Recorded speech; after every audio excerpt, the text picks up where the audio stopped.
The world is holding its breath tonight. President Trump has threatened a 100% tariff on all Chinese imports, a move that could double the cost of nearly every product America buys from China. This isn't just another negotiating tactic, it's a direct economic threat, a line drawn in the sand. The trigger? China's announcement to restrict exports of rare earth minerals, vital for everything from smartphones to fighter jets. Trump's tariff is a high-stakes gamble, meant to force Beijing back to the negotiating table. Lawmakers are scrambling to grasp the implications, with some applauding the tough stance and others warning of catastrophic consequences, higher prices, broken supply chains, and the risk of a global recession. The administration insists this is short-term pain for long-term gain, but for millions of Americans, the future feels deeply uncertain. The tariffs could take effect as soon as November, just before the Asia-Pacific Economic Cooperation Summit, a calculated move to pressure President Xi Jinping. The message from the White House is blunt: make concessions or face economic isolation. The world now watches, waiting to see who will blink first in this unprecedented standoff. The coming weeks will test nerves and diplomacy, with a single misstep threatening to plunge the world's two largest economies into a full-blown economic war. The stakes have never been higher.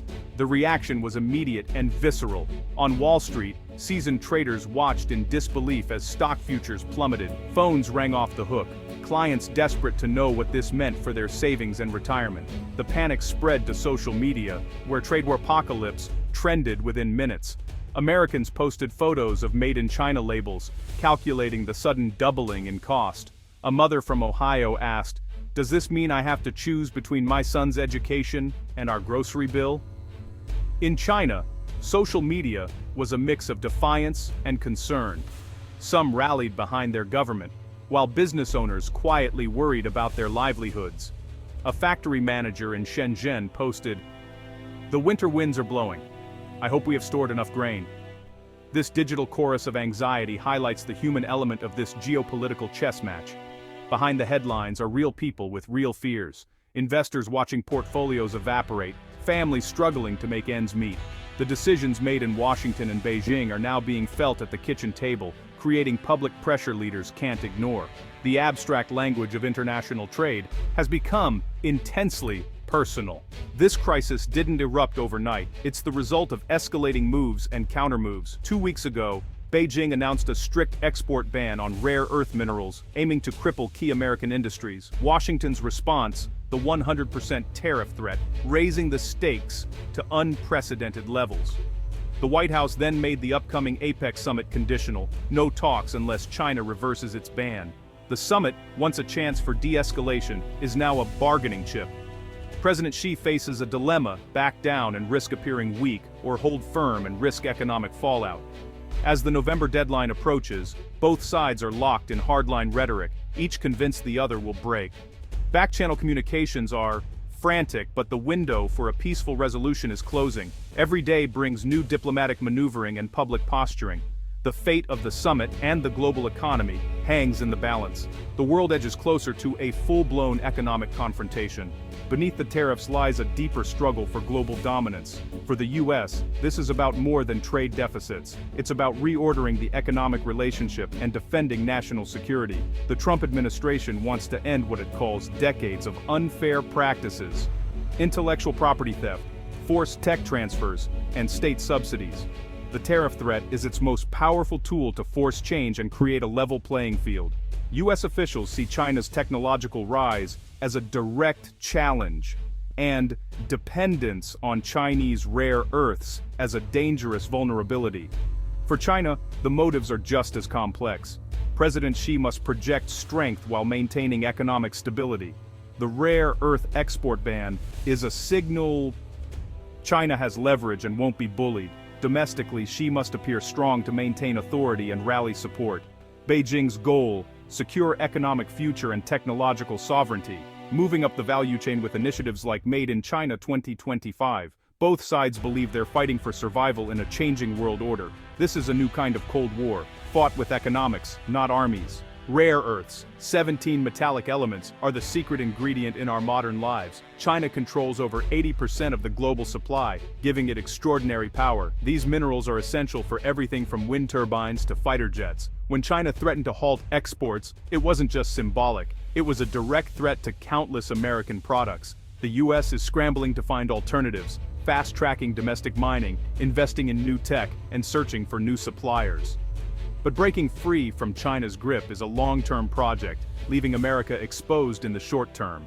The impact extends to everyday consumers. Smartphones, laptops, headphones, all depend on rare earths. A disruption could mean higher prices and shortages of the gadgets we rely on. This dispute has exposed a fragile link in the global supply chain, showing how geopolitics can hit home. The tariff threat sent financial markets into a tailspin. Dow futures nosedived, global stock indices flashed red, and investors scrambled for safety. Gold surged to its highest level in years, while the dollar swung wildly. The market's message, a full-blown trade war, would devastate global growth. American businesses are caught in the crossfire, facing impossible choices: absorb higher costs or pass them to customers. The threat is forcing a painful re-evaluation of supply chains built over decades. The ripple effects are global countries supplying China and those in the supply chain face their own uncertainties. A dispute between Washington and Beijing is never just about them. It's a shockwave that threatens the world economy. The red screens are a warning sign for everyone. Leading economists call this the most dangerous economic game of chicken in modern history. Dr. Evelyn Reed warns both sides may be miscalculating the other's resolve. The Trump administration believes China's economy is fragile. Beijing thinks the US can't withstand a trade war. The risk of miscalculation is enormous. A former US trade negotiator says a 100% tariff leaves little room to maneuver. If the other side doesn't fold, you either follow through on a destructive act or back down and lose credibility. Both leaders are boxed in by nationalist rhetoric, making compromise politically tough. Experts warn of unintended consequences. A shock of this size could trigger a cascade of failures. Dr. Reed fears financial contagion, bankruptcies, loan defaults, and a potential credit crisis. The interconnectedness that brought prosperity now transmits economic pain. While US grievances with China are real, many question the wisdom of this strategy. The potential damage could far outweigh any gains. It's like trying to perform surgery with a sledgehammer, one analyst says. The world can only hope for a diplomatic solution before this game ends in disaster. The stakes are global and personal. Beyond the headlines, the real story is unfolding in the lives of ordinary people. In North Carolina, a furniture plant owner named David says a 100% tariff means shutting down and laying off 150 workers. His story is echoed by thousands of small businesses across America. In China, Mei, a line manager in Dongguan, fears layoffs as orders from American tech companies slow.